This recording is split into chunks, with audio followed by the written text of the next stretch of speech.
Oh, right here, right here.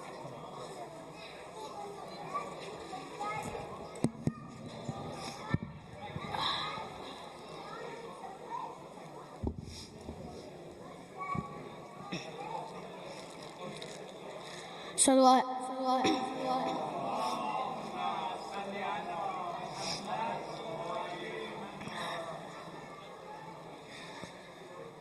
أعوذ بالله من الشيطان الرجيم.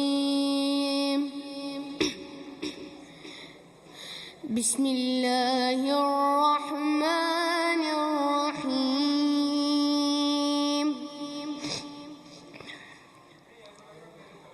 والضحى والليل إذا سجى ما ودعك ربك وما قلى وللآخرة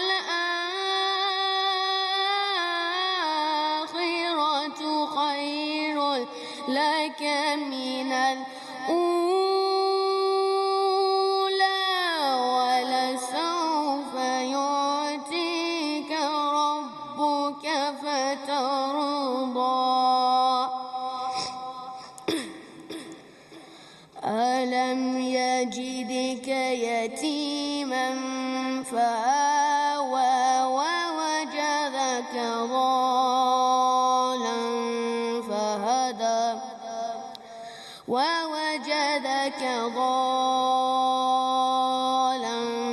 فهدى ووجدك عائلا فأغنى.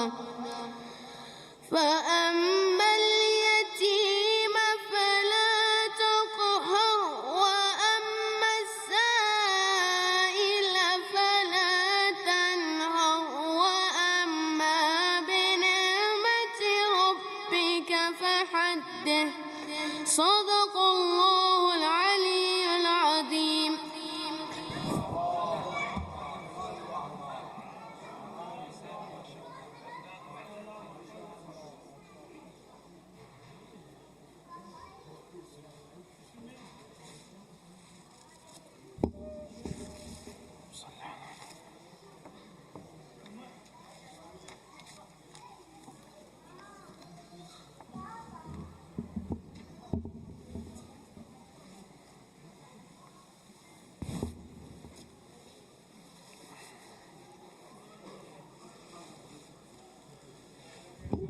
رحم الله من قرأ الفاتحة. بسم الله الرحمن الرحيم. نستعين الصراط المستقيم.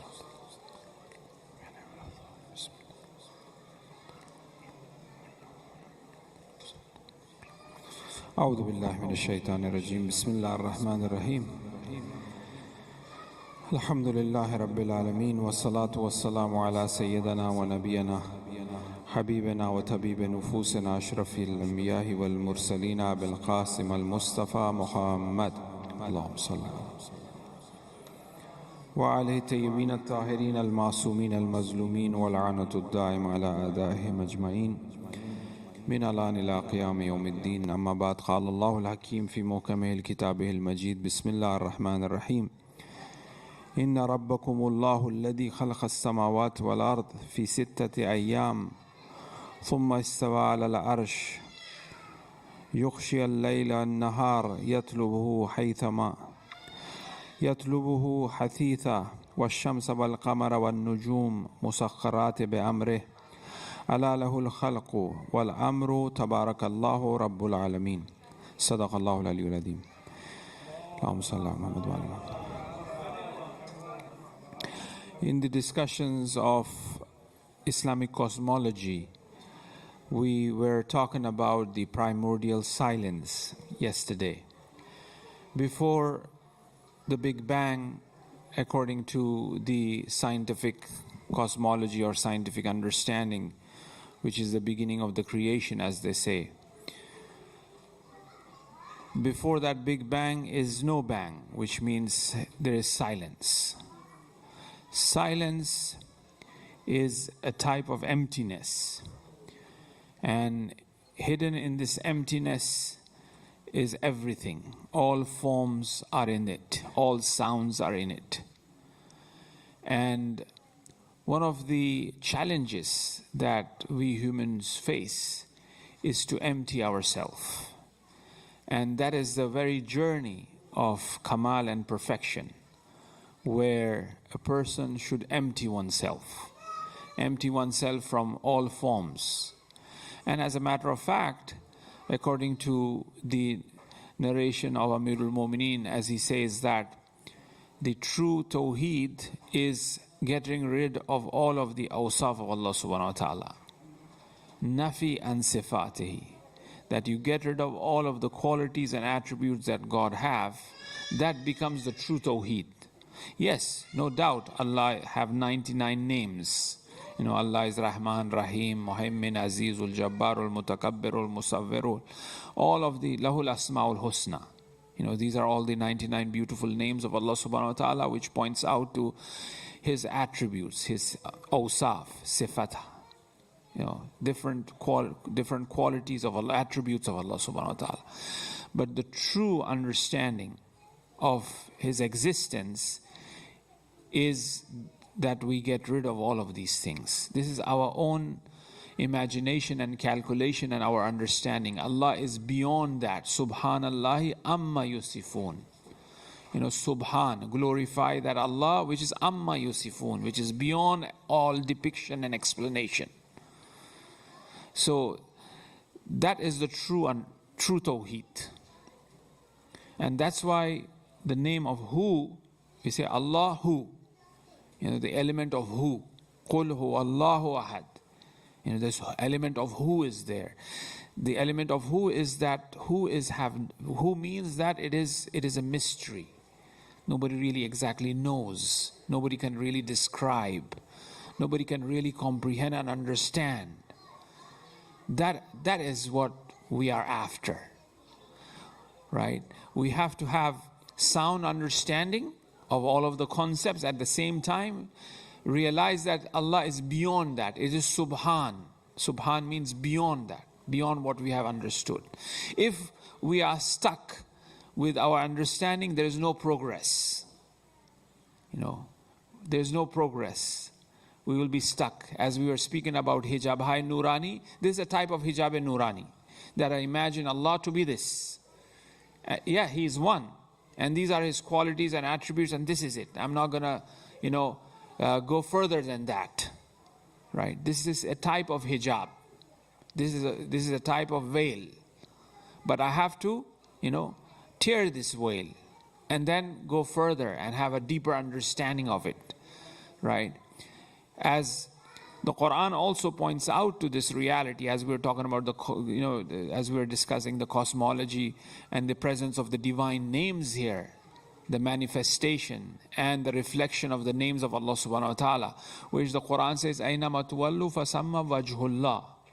Wherever you turn, there's a face of Allah, wajh ilahi. What is wajhullah? How do we understand this wajhullah? Aynama tuwallu fasamma wajhullah. Wherever you turn, there's a face of Allah subhanahu wa ta'ala. Now, as we are talking about cosmology, creation, earth, human beings, animals, plant, life, where is the wajhullah? What does really wajhullah means? Which is the face. And face of who? Face of Allah. Right? Now, we have some understanding of the face. When, for example, I'm facing you, right?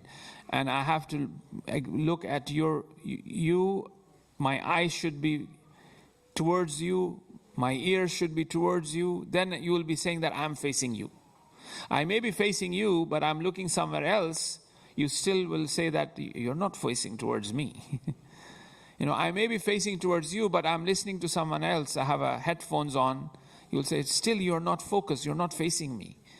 That tawajjuh, that focus is not there. So wajh means that focus, complete focus of all of the, perceptions is towards me. Then you will say, yes, you are facing me. You're looking at me, you're listening to me, you're hearing me. This is wajh. Now, what is the wajh of Allah? That means that Allah's presence and His face is everywhere. He is Sami, He is Basir, He is Muhit, He is Muhimmin, He is Aziz, He is Qahar. All of this is focused towards me. And wherever I turn, there is Wajhullah. Now, where do I find that Wajhullah? How do I find that Wajhullah? What is this Wajhullah? That's the journey. And as I was mentioning earlier to one of the brother that, yes, we may not have time to invest so much because we are preoccupied in our dunya, to reflect upon and study books, philosophy, this opinion, that opinion, the Illuminist or the Platonic or Neoplatonic or the Pythagorean or whatnot. All the different aspects of cosmology or understanding that they have in regards to tafsir of Quran, in regards to arsh, in regards to kursi, we don't have that time to do so. But it is not, as we said, that there's the question of barakah which we spoke. Barakat, if there is barakat in time, one is able to, right? 24 hours is 24 hours, and it will always be 24 hours. But if there is barakat in this 24 hours, sometimes we do that. In 1 hour of time, we get to do a lot of things. We say, oh, mashallah, there was so much barakat in this time that in 1 hour I did this, I did so many things, and everything was accomplished. So there was barakat in time. It was just 1 hour, 60 minutes, same thing. But in 1 hour, sometimes I do get to do a lot of things, which that hour becomes blessed, barakat in that hour. Sometimes I get to do nothing in 24 hours. So we should ask Allah subhanahu wa ta'ala that Allah gives barakah in our time. It may be short time, but in that short time, Allah opens our heart and we may understand a lot of things. I don't need to read again the same book that I'm reading, but I could easily grasp from it. And as a matter of fact, there was this companion of the sixth Imam whose name was Moulana Abbas Mirza. He was a 96-year-old man, but he was after knowledge. He knew where to go, to the door of Ahl Bayt alayhimus salam. He goes to the door, he goes to sixth Imam, and he says, please teach me. And he was a Sunni as well. He was a student of Anas bin Malik, who was a great scholar at that time. The sixth Imam says, go study with him. Why are you troubling yourself? I'm already under heavy surveillance. The khulafa, the spies, they are watching me. Whoever associates me, they get in trouble. Why do you trouble yourself? Go study with him. But he wanted to learn. Remember, I was mentioning that desire of learning and knowing, that yearning should always be there. I want to know.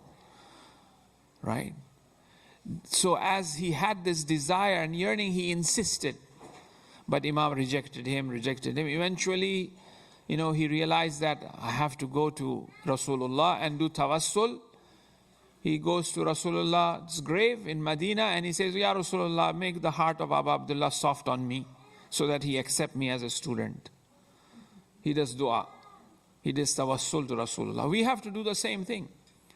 We have to do tawassul to Imam al-Asr, tawassul to Ahl Bayt. That, oh, please open. Mullah Sadra used to go to the haram of Hazrat Masuma when he used to get stuck in some of the philosophical problems. He would go to Hazrat Masuma, he would do tawassul to her, he would do such ziyarat, and then after that he will sit to resolve that philosophical issue. It is resolved. So he did tawassul, he came to the sixth Imam. And sixth Imam gave him the hadith, which is known as quite famous hadith, Moulana Abbas Mirza. Sayyid Ali Qazi Tabatabai, the teacher of Allama Tabatabai, would ask his student to read this hadith as taqibat of prayers. You should read this hadith, it's a short hadith, but read this hadith every day and practice this hadith. The beginning of this hadith says that al-ilmu nurun yaghzifu fi qalbi man yasha. Knowledge is light and it is placed in the hearts of people whosoever Allah desires. And knowledge is not by learning as such. There are two types of knowledge. There's a knowledge which is known as knowledge which we acquire, which is ilm husuli. We learn. And there's ilm huzuri, which is knowledge by presence. Allah places this knowledge into the hearts of people. And this is a higher form of knowledge. But we have to be on the path of ilm husuli. We have to be on the path of acquiring knowledge and have that intention of gaining knowledge, try our level best wherever and whatever means are there to acquire that knowledge, we should do that. While doing so, Allah subhanahu wa ta'ala will open our heart for that higher form of knowledge, which is ilm huzuri. As I mentioned, Munajat Shabaniya, Imam Khomeini emphasizes, read it. And this will take you to places. You will reach to a place. Translation of it, reflecting upon it, reading it. Naturally the heart will open and that ilm huzuri will come. Allah is just. He is adil. He will never deprive any one of us from showing His beauty. He will not say that, oh, you did not go to Hawza, so I'm not going to give you. Oh, you don't know philosophy, so that's why you will not understand me. You're not an Arif, that's why you are not. No. Allah loves His creation. As He says, as Allah loves His creation, and if the creation starts loving Allah subhanahu wa ta'ala, He will start unveiling Himself. There are 70,000 hijabs between the Abd and Mawla. And when the Abd wants the Mawla, he starts to unveil. When he becomes Mehram, when there's na Mehram, you have to cover. If there's Mehram, you don't have to cover, you don't have to wear the veil. So Allah will start to unveil Himself, regardless of that person be a alim or scholar or whatnot. But one have to have that yearning and desire for it. Baba Tahir Oriyan, I mentioned this earlier, but for some of our youngsters, Baba Tahir Oriyan, it was a great arif. He was a shair, he was a poet, he was Iranian, Neshapuri. And they say that he was a simpleton. He was a very sadeh person. Whatever you tell him, he believes. Whatever you tell him, he believes. And he was in the Hawza, in the seminary, in the madrasa, maktaba. And then they told him it was a winter and very cold, and the pound that is there in the madrasas where they make wudu, it used to freeze up. And people used to break that in order to make wudu in the fajr, right? So they told Baba Tahir Oriyan. Oriyan means naked. That his title was naked. They told Baba Tahir, but he loved Irfan. He loved mysticism, philosophy, and he wants to learn because he had read about Rumi and Hafiz and these people, Urafa, the way we love, we want to be, So he was yearning for it. He wants that. So the friends, they said that as he was a simpleton, he will believe whatever you say. So his friends told him that, oh Baba Tahir, if you jump in this pound which was frozen and cold, you will become an Arif. So he takes his clothes off and he jumps into that pound. He thought that's how you become Arif. And then he comes out and he started reciting poetry. A poetry that requires 10 years of philosophy and irfan to understand. Because he had that sincerity, that khulus. He was yearning for it. He wanted that. So that's why he's known as Oriyan, because he took his clothes off and then he jumped. His Baba Tahir Oriyan. He's naked. And his books and his poetry is taught in the Hawza. Right? So we have to have that desire, that yearning all the time. And it's given sooner or later. It happens. And Allah knows when to give. Right? It could be possible that if He give me now, then I become arrogant. And I will, the story of, in the Quran, Alam Ba'ura, the great Jewish scholar who went to curse Musa alayhi salam. He knew Ism Azam. He was a scholar. He knew Ism Azam, the secret name of God. People will line up at his house for asking du'as. He will do that, du'as is granted. He was known as a great scholar, Ba'ura. The Quran, the story of the Quran. But he was jealous of Musa. He said, Musa stutters. His luknat zaban, he had stutters. And everybody goes to Musa Nobody comes to me. I know Isme Azam. I can read Torah better than Musa. He does not know how to read properly as well. Then he says, I'm going to go call the curse of Allah by Isme Azam on Musa. He goes on the donkey onto the mountain. The donkey did not come along with him. He hit the donkey so much the donkey died, but still he went. So he knew Isme Azam was given to him. So Allah knows when is the best time and right time to give it to us. We have to be persistent. We have to endure. We have to be patient and ask and knock the door of the sahib, of the owner of the house, so that eventually the door is open. Right? Just a story from, I used to make wudu all the time. It's mustahab to make wudu before sleeping. Before we sleep, we should make wudu, because it's known as, a person who makes wudu at night before sleeping is as if he's doing ibadat all night. The beauty of the month of Ramadan, Agha Jawadi have mentioned this in one of his speeches and also in his book, that the month of Ramadan will make human beings farishte sifat. The sifat insan, the quality of insan, human beings become like angels. Why? Because angels are always in the state of zikr. They are always doing zikr of Allah subhanahu wa ta'ala, remembering Allah subhanahu wa ta'ala. In the month of Ramadan, every breath that a mu'min is taking, even while sleeping, it's considered as zikr. It is ibadat. If he's sleeping, that sleep is ibadat. We're going to talk a little bit about sleep a little bit later on. Sleeping is ibadat. Breathing is ibadat in the month of Ramadan. So a human, an insan, will become like an angel. This is a great honor from Allah has given us, that even breathing in this month, doing nothing, is considered as doing zikr of Allah subhanahu wa ta'ala. Right? So therefore, Salat ala Muhammad wa ali Muhammad.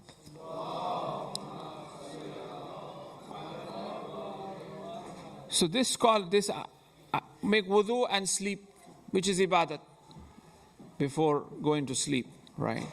So I was always making wudu before sleeping.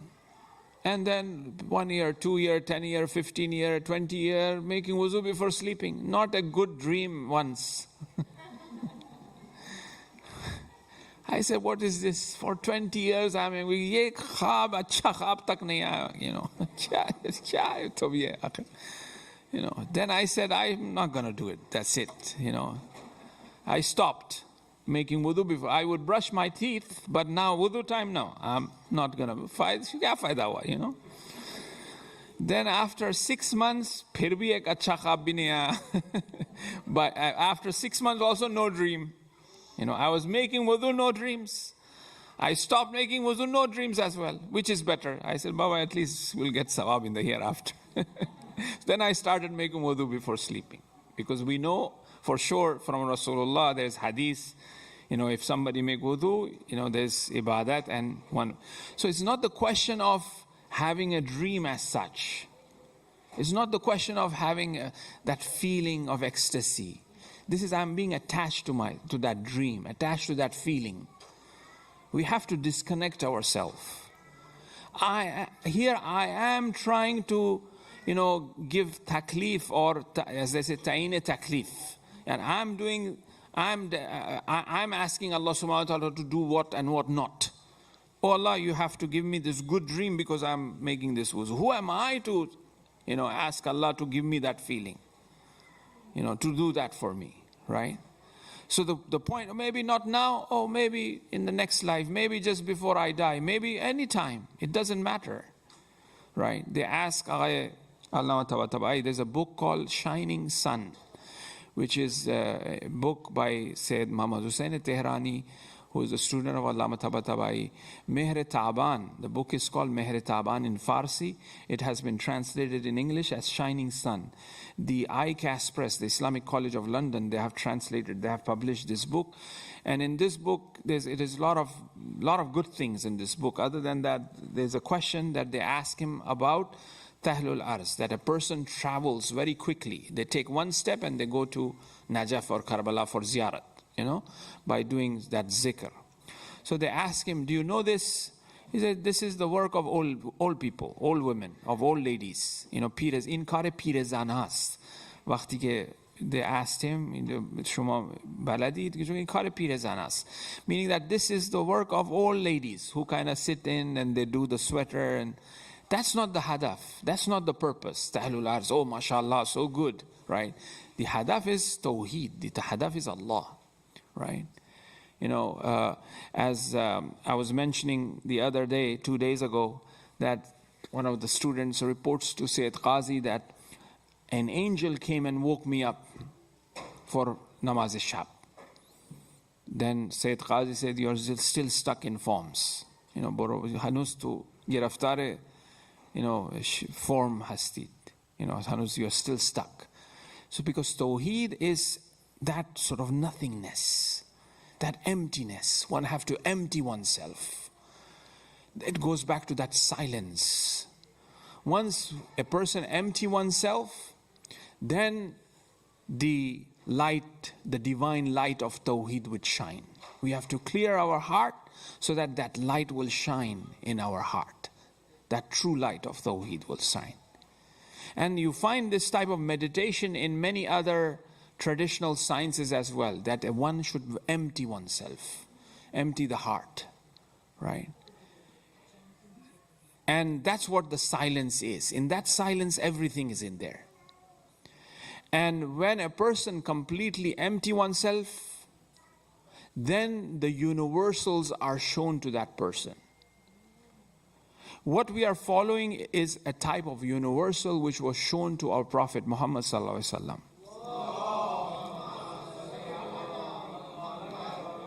And that's why every person has its own path, has its own way. As they say, the pathways to Allah is as much as your anfus, is as much as your breathing or breaths, which means that you are breathing, I am breathing, every person is breathing. Every person has its own path towards Allah. Maybe, for example, seeing dreams is not my sort of nafsi, or my soul is inclined with. Maybe something else. My path is something else. Maybe I do, for example, charity. Through that I achieve something. But some other person achieved through philosophy. So every person has its own way to reach Allah subhanahu wa ta'ala. But we all are on that universal path of Islam. Now this universal path was actually given to the Prophet because he has reached to the pinnacle of perfection, to the pinnacle of humanity. That's why he was shown that universal path, which we follow in terms of the wajibat and muharramat and so on and so forth. How did he receive that? Because he emptied himself. He completely emptied himself. He saw that light. وَقَانَ قَابِ قَوْسَيْنَ أَوْ أَدْنَى. Right? And the Ma'sumin alayhim salam the same way. Right? Now, as we are talking about the cosmology, and as the verse that we are talking about, the night and the day, and the 6 days of creation. Now, the reason I was reminded of that is that utilization of night in order to empty oneself, in order to connect Allah subhanahu wa ta'ala. As they say that the day and night are ayat of Allah subhanahu wa ta'ala. خلق الليل ومن آياته الليل والنهار والشمس والقمر. The day and night are considered as signs of Allah subhanahu wa ta'ala. And it is through this night, there's a hadith, a Qudsi, which says, Ya Musa, O Musa, or Dawood, it says, a person who says, who loves me, he's a liar, if he does not spend part of the night worshipping. The 11th Imam says that a person will never be able to reach Allah unless or until the night is his vehicle. The night is his markab. The night is very important. That's why you have night of Qadr. That's why you have night of Mabas. That's why you have night of 15 Shaban. That's why you have the Asra bi Abdihi Layl, Mi'raj. The Prophet was taken because night is that silence. Night is that emptiness. Night is that darkness, that nothingness. Day is filled with activity, forms, different affairs and businesses. But night is not like that, right? So the nights of month of Ramadan are very powerful and must be utilized full. A part of, our night should be given for sahari, for food and all that. Yes, a part should be given for worshipping, for contemplating, for reflecting. It's very important. As it says that if you look at Allah has taken oath by night, and Allah takes oath from those things which are very valuable. وَاللَّيْلِ إِذَا يَخْشَى وَاللَّيْلِ إِذَا عَسَّسْ وَالصُّبْحِ إِذَا تَنَفَّسْ. There are about 70 times, there are 70 verses or more indicates or points out to the value of night. Night as ayat, night as something that Allah takes oath from. There is hadith from the Masumeen alayhim salam in regards to the night, that do not slaughter animals at night, because night Allah have given it for peace. For example, there's hadith from Imam Baqir alayhi salam.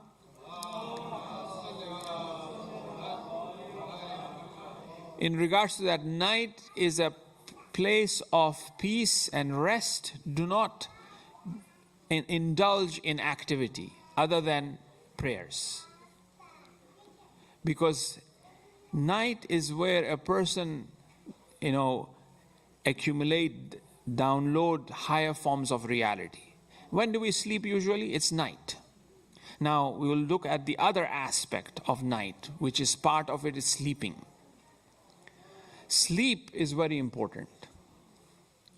And sleep, as a matter of fact, is also a sign of Allah subhanahu wa ta'ala.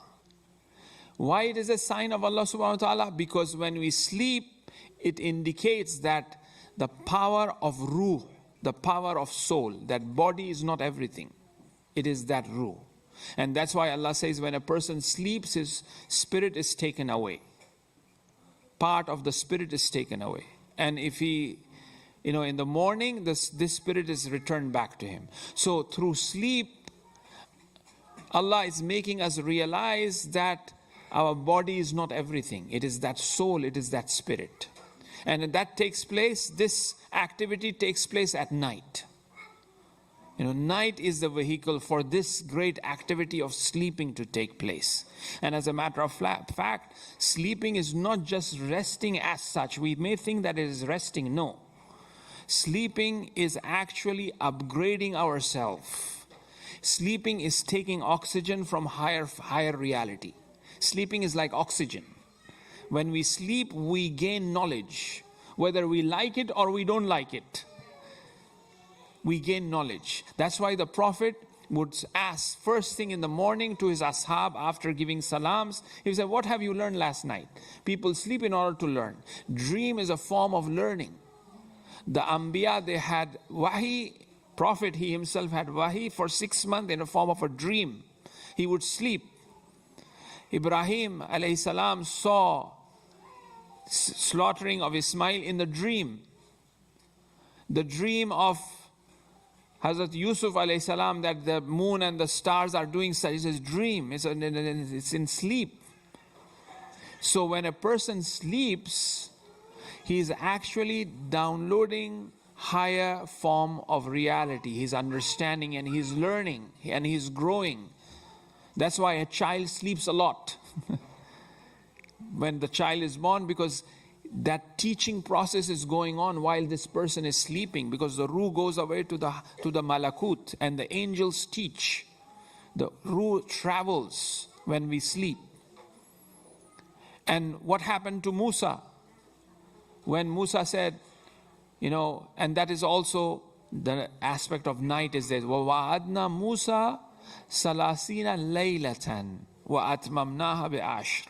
Musa was promised 40 nights, the ibadat of night, the importance of night. And then we finished the Musa after we were promised him 30 nights. Then we added 10 more to make it 40. That is another discussion of the number 40, which is very important. 40 days of amal that a person should perform in order to reach somewhere. That is, maybe we can probably discuss that some other time. So it's a night, and what happened to Musa? Musa said, "Oh Allah, I want to see you." Musa said, "I want to see you." Musa, the one who is asking his people that God cannot be seen.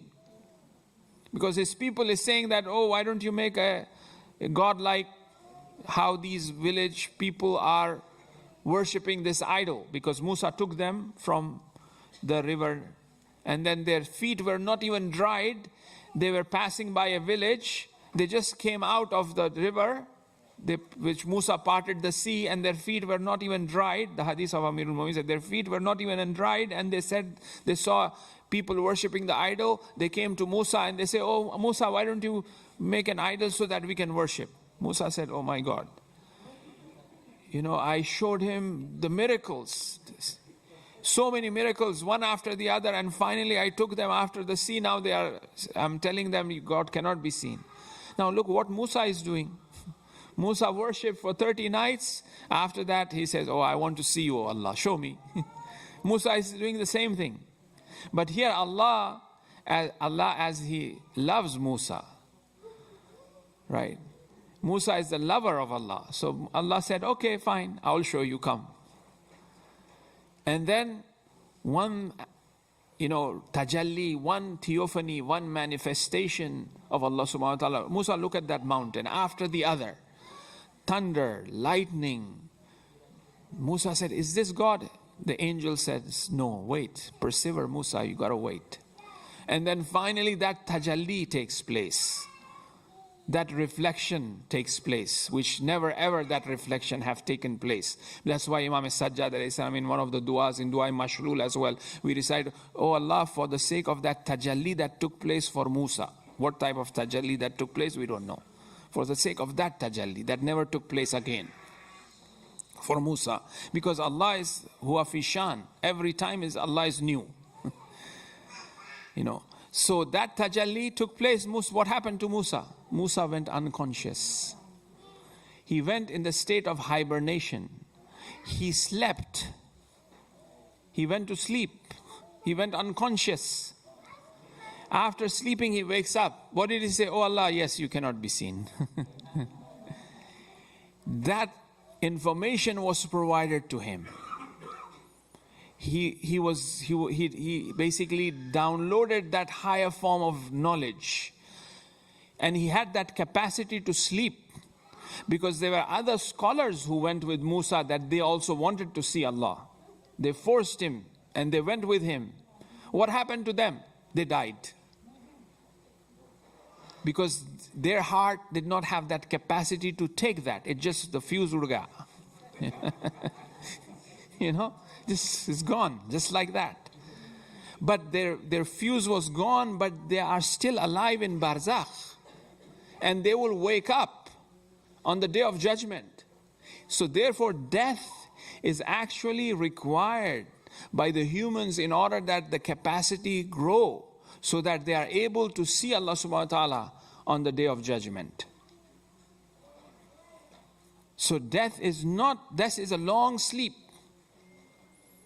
So our sleep is very important. We have to sleep. Why do you think that, on the nights of Amal, they say sleep a bit after Isha prayer? Sleeping itself is considered as an amal. Just like the way putting the Quran on the head is an amal. Reciting 70 times astaghfar is an amal. They say sleep after Isha prayer. Why? Because sleep is a journey. Through sleep, a person grows. Then we have to look at the adab of sleeping. How we should sleep, make wudu before sleeping, what dua to recite before sleeping, how to sleep, in which direction our feet should be, our head should be.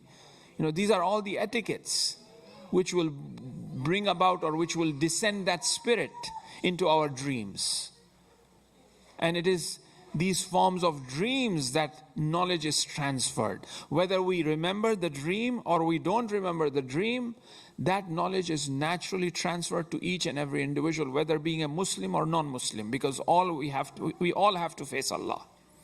We all have to face death. And Allah subhanahu wa ta'ala is someone la yukallifullahu nafsan illa wusaha. Not just wusaha a Musliman. Wusaha for all humanity. Every human being is prepared to face the angel of death. Every human being is prepared to face and dwell in barzakh, in the hereafter. Because if a human being is not prepared to see those angels or to be in barzakh, that will be zulm on that person. Regardless of whether that person is capable of having azab or reward, that is something else. But in terms of the conscious, in terms of the knowledge, every person will increase their capacity of understanding and knowledge in barzakh. That they will be able to see the angels because they are unable to see the angels in this world.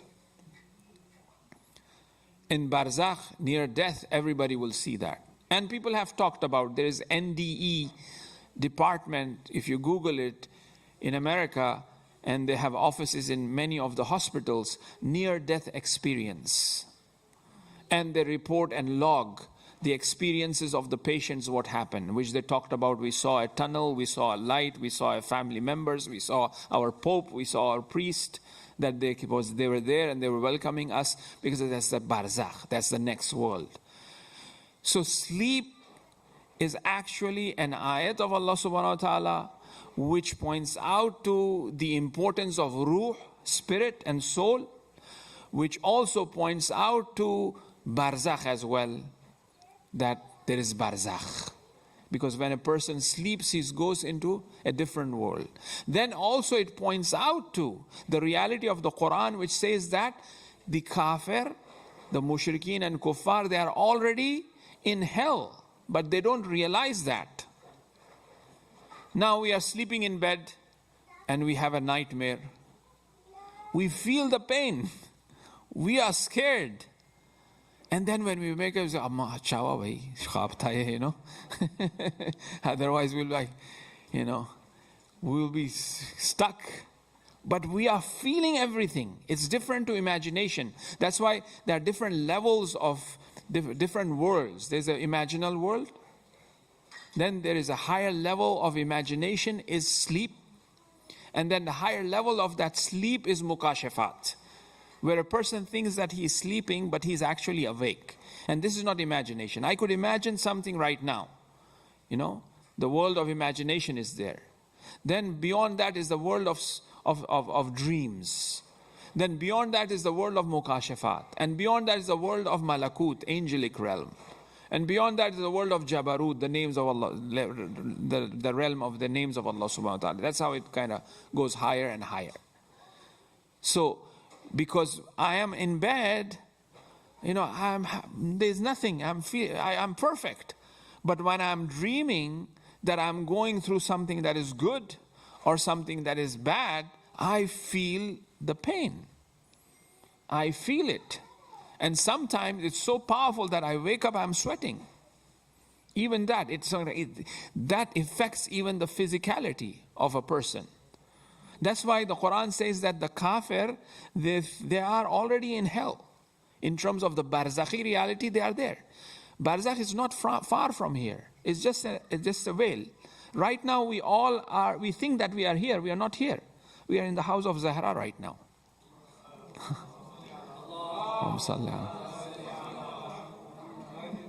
Right?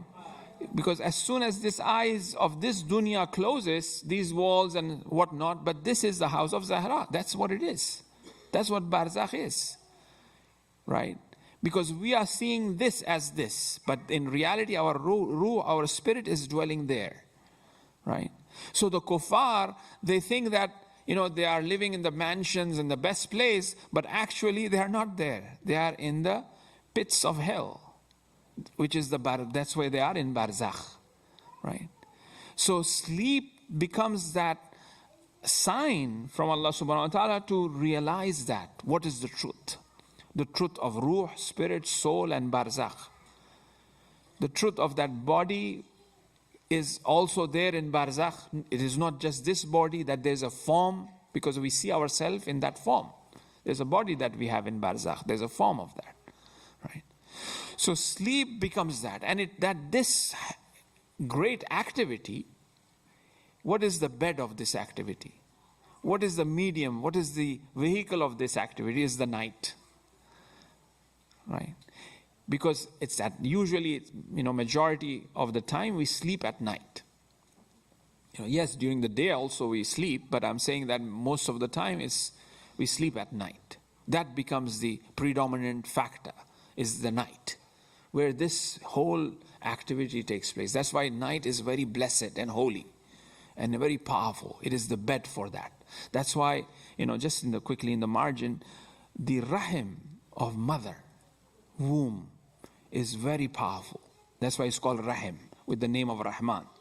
Because it is the mother, is the womb of the mother where Allah is active. He is the musawwir. He is giving that form. He is creating. The laboratory of God is the womb of the mother.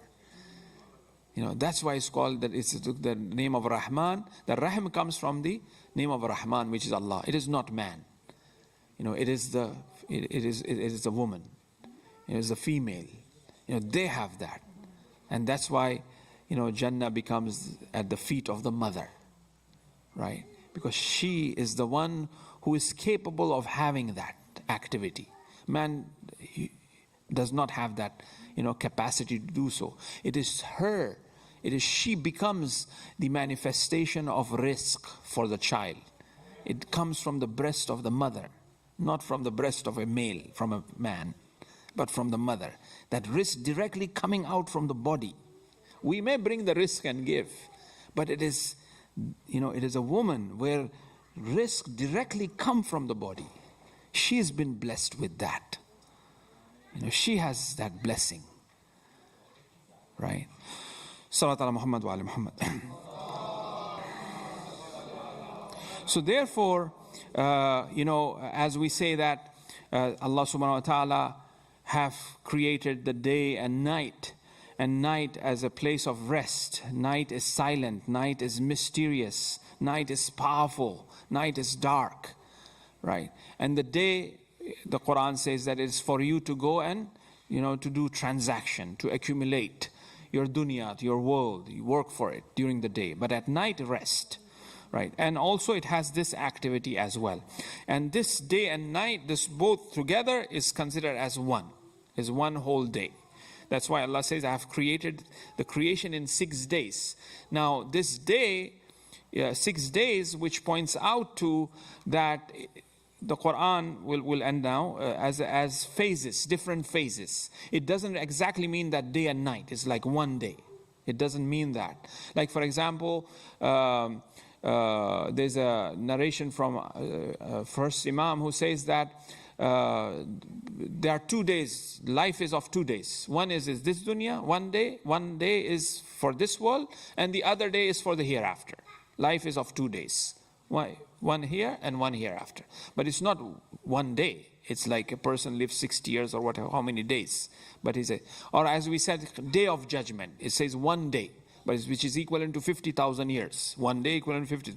But Quran regards it as 1 day. So when the Quran is saying that I have created the creation in 6 days, is actually pointing out to the 6 different phases, which could be, thousands of years. 1 day as thousands of years it took.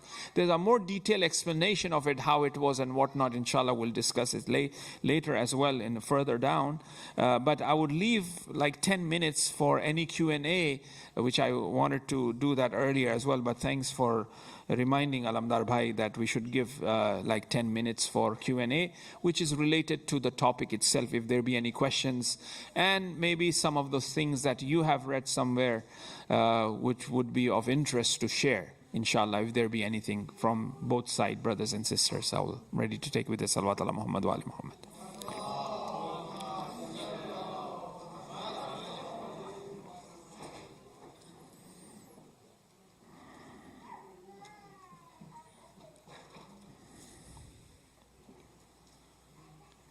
Bismillah.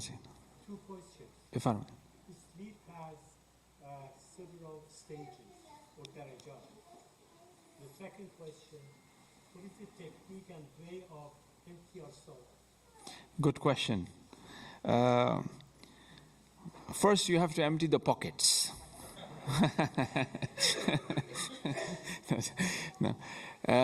Yes, sleep have darajat, indeed. There are different levels of sleep. And depending on the different levels of sleep, the different levels of dreams will be there. And the different levels of interpretation of dreams will be there too. Because interpretation of dreams itself is a sign, is an art, which was given to Prophet Yusuf alayhi salam, right? And also those who are on this path of gaining knowledge and trying to understand the cosmology, the reality of things, this science is given to that person. Somebody who is after protecting oneself from committing sins, this science of interpreting dreams is given to that person. Like, for example, you have Ibn Sirin. Ibn Sirin was the person who was known to be a scholar, who was an expert. His book is also translated Interpretation of Dreams in English as well, right? Because he protected himself from committing adultery, very similar to Hazrat Yusuf alayhi salam, who protected himself. And this art was given. Now, depending on the different levels of sleep, different times of dreams are there as well. Different timings of the dreams are there as well, and it is interpreted accordingly. Now, Prophet used to divide his sleep into 3 folds, because they say that Prophet would brush his teeth 3 times at night. In Sunanun Nabi, there's a book, Sunanun Nabi, which is written by Allama Tabatabai. It's translated in English. Islam.org have the translation of it. And Allama has written a very beautiful muqaddama. An introduction of Sunanun Nabi is very important. It's very beautiful. Make sure that you read the introduction of Sunanun Nabi. In which, for example, the Prophet would go to sleep after Isha till he would perform his night prayers. Later on, after midnight, he will wake up. And he will perform that. Before that, he would brush his teeth. That's before sleeping, he will brush.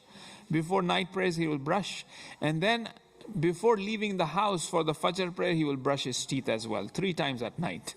Look at the hygiene that we are talking about. This is, right? Some of the riwayat says that, we thought that Prophet will make wajib brushing the teeth. He would ask so much for people for this thing, and also there is to taking care of the neighbors. They say that we thought that the Prophet will make the inheritance wajib upon the neighbors as well, because how much he would emphasize the neighbors, right? So the beginning part of sleep is very important, and the end part of sleep before tahajjud that the Prophet would wake up for is very powerful in terms of interpretation of dreams. And then in regards to emptying oneself, see, there are different techniques of it that many of the traditional sciences have discussed this. You would find this in Zen Buddhism, in Taoism, in Hinduism as well. That in Hinduism, there are 4 yogas. We think that yoga to be just meditating by closing the eyes. It's not. There's karma yoga. Karma yoga means that a person in Hinduism, karma yoga means that he serves people, he does charity work. He does charity work. He's working. He's not sitting down and meditating. We think that yoga, our imagination is that yoga or meditation means that. No. From an Islamic perspective, muraqabah, which is one of the recommendation of the scholars, muraqabah means that to be watchful. And our 7th Imam also have a hadith on it. A person have to calculate oneself. If a person doesn't calculate oneself, he's not from us. Which is a type of meditation. That a person is in a state of meditation all the time. That he's meditating and he's reflecting on Allah subhanahu wa ta'ala. So emptying oneself, like for example, there are techniques in regards to that. Like for example, they would say that, if you sit and concentrate on your breathing, from which nostril you're taking inside, and from which, inhaling, and from which nostril you're exhaling. Just if you concentrate a bit on your breathing, how it's happening, That is a way of emptying oneself. Because what is emptying? Because when I'm speaking, I'm everywhere. I'm not concentrating on my breathing. When I start concentrating on my breathing, my mind is empty. It's not focusing on other things. It starts to empty itself, physically speaking, right? Now, this aspect is in other traditions, in Zen, Buddhism, and so on and so forth. But within Islam, you have the way of emptying oneself is to zikr, is through chanting. Because chanting within Sufism, you would have a lot of breathing exercises there. Hu aspect. When I'm reciting Bismillah ar-Rahman ar-Rahim, am I inhaling or exhaling? Alhamdulillahi Rabbil Alameen. This is an exhaling, which means creating. Inhaling is the qiyamah, is returning back. Inna lillahi wa inna ilayhi raji'un. So if I start reflecting on these things, naturally my mind will be out of different forms, different thoughts. I will be concentrating more. So perhaps within the Islamic tradition, the element of zikr will empty our heart, our mind. Another aspect that we may link to that is the as'a bahajat. That is la'nat more powerful or is salawat more powerful? Allahumma salli ala Muhammad wa ali Muhammad. But wrong answer. Is la'nat more powerful? I need an Nare Haidari here. Right? Yeah.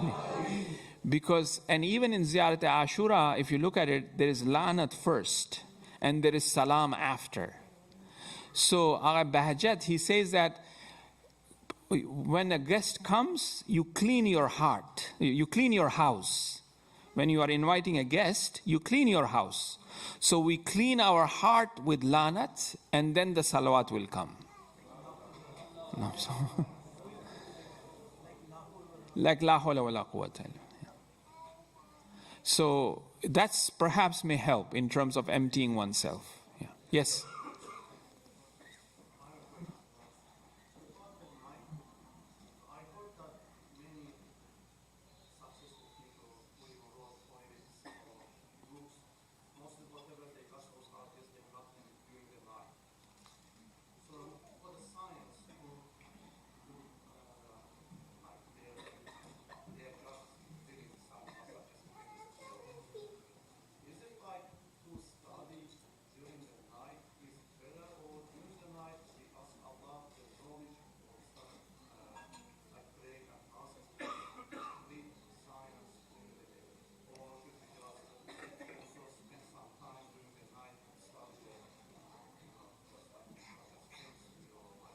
Yes, it's a good question. Like I said earlier, it also depends on the individual and the person. Sometimes a person is better studying at night, right? But the aspect of sleeping is very important at night. Allah have made night as a place of resting, which clearly is as a وَجَعَلَ اللَّيْلَ libasa. Libasa, an indication of comfort, an indication of covering, where a person should rest. And the day, as the ayah kind of points out to that, you should go out and work during the day. Now, it actually depends on the person. One have to really find out what is good for that person, but not completely utilizing the night as just studying and missing out in terms of that aspect of resting, because our body is also synchronized with the sun. When the sunlight and the day, sunset, everything is connected to each other. So that aspect of rest is very important. And then you have the aspect of contemplation at night and ibadat at night as well. That aspect is there as well. So therefore, it actually depends on the person. Sometimes a person is able to focus more at night. Then why not? One can spend a bit of time, but not striking out the element of worship, the element of rest at night as well. Yeah. There's no set rule as such. It's really, like I said, every person has his own way of reaching Allah subhanahu wa ta'ala. And he has to figure that out. But the predominant recommendations based upon, the majority of human beings, what is best for them is, to rest at night. And early hours are the best. After they wake up, they should study, they should go for their ma'ash, for their work, so on and so forth. That's at early hours after they wake up. Yeah.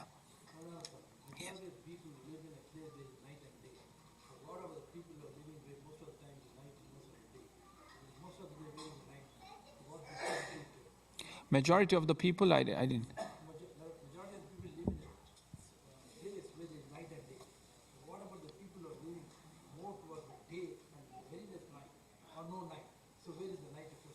Right. Yes. That's a good question. That's what happens in England too. Yes. The question was majority of the people live in places where there is more day, meaning that the sunset is late, for example. Maybe in northern part of the world you would find that.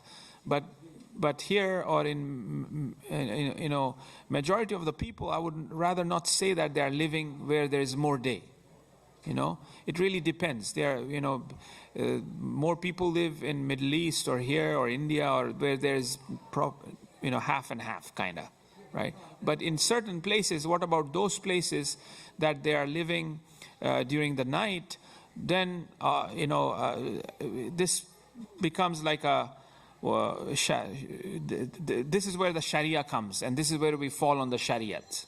You know what I mean? Shariat is very concrete and law-based, rather than more of a mystical side to it, or philosophical or subtle side to it. Then you divide that according to the Maharajas that they have said, okay, the sunset of the closest country would be considered as the beginning of your night, in order for the sleep activity or your day activity. In some places there's no night at all. You go up there's no night, it's all day. So you have to divide that according to the closest city, or you just move from there.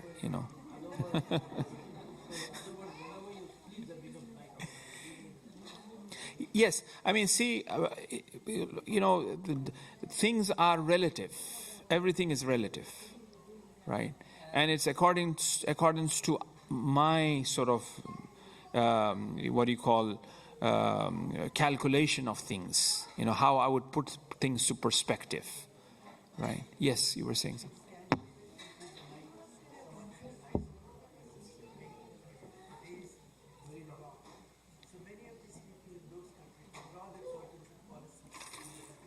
Yes.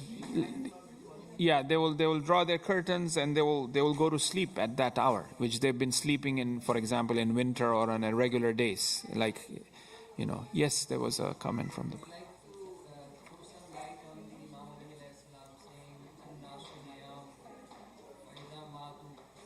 Yes, there's a narration from the Prophet and also Imam Ali alayhi salam, which says that the question was to reflect a bit upon the hadith that people are asleep, but when they die, they will wake up, right? So people are asleep in the sense that they are in a state of negligence. They are ghafil, they are ghafil. They are as if they are dead. They are sleeping, right? So when we are sleeping, we are unaware of the physical surroundings or what's happening. It's in that sense of the word, not in the sleeping in the sense that they are sleeping, so they are gaining knowledge in a positive sense. It's more of a negative connotation where the Imam is saying, or the Prophet is saying, people are asleep, but when they die, they will realize that the hereafter was a reality. So the state of negligence is also considered as a state of sleeping.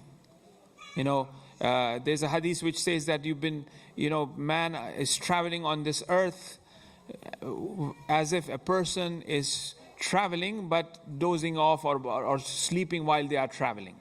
And then they reach to a destination, they wake up. and they realize where they are.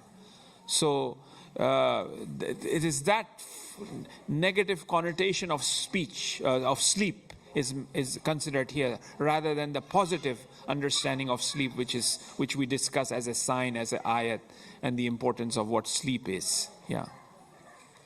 Yes.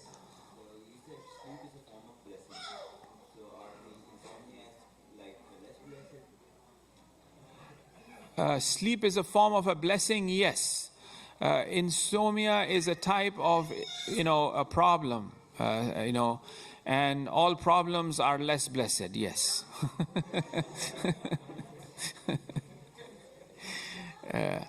And this is one of the things that we have. It's a modern thing, insomnia, all of these stress, these are all modern diseases that we have. Huh? Yes, you cannot sleep. That's a problem. And there are ways of getting rid of these problems that we have. Stress, sleeplessness, insomnia. Through Islamic sort of teaching and understanding. What to do and what not to do during the day, and how and what will help a person to go to sleep, for example. Yes. I think we have 2 minutes. We'll end at 9, inshallah. 10. Wow, subhanallah. Yeah. Any questions? If not, we'll end, inshallah. Thank you very much. Salawat ala Muhammad wa ali Muhammad. Let's finish up with the dua. All together. Bismillah ar-Rahman ar-Rahim. Allahumma kulli waliyika al-Hujjat ibn al-Hasan.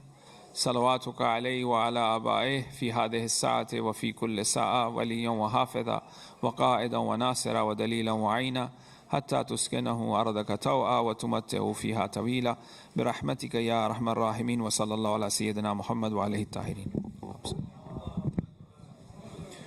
السلام عليك يا رسول الله، السلام عليك يا نبي الله، السلام عليك يا خير خلق الله وخاتم النبيين، السلام عليك يا أمير المؤمنين علي بن أبي طالب، السلام عليك يا فاطمة الزهراء سيدة نساء العالمين، السلام عليك يا خديجة الكبرى أم المؤمنين، السلام عليك يا أبا محمد حسن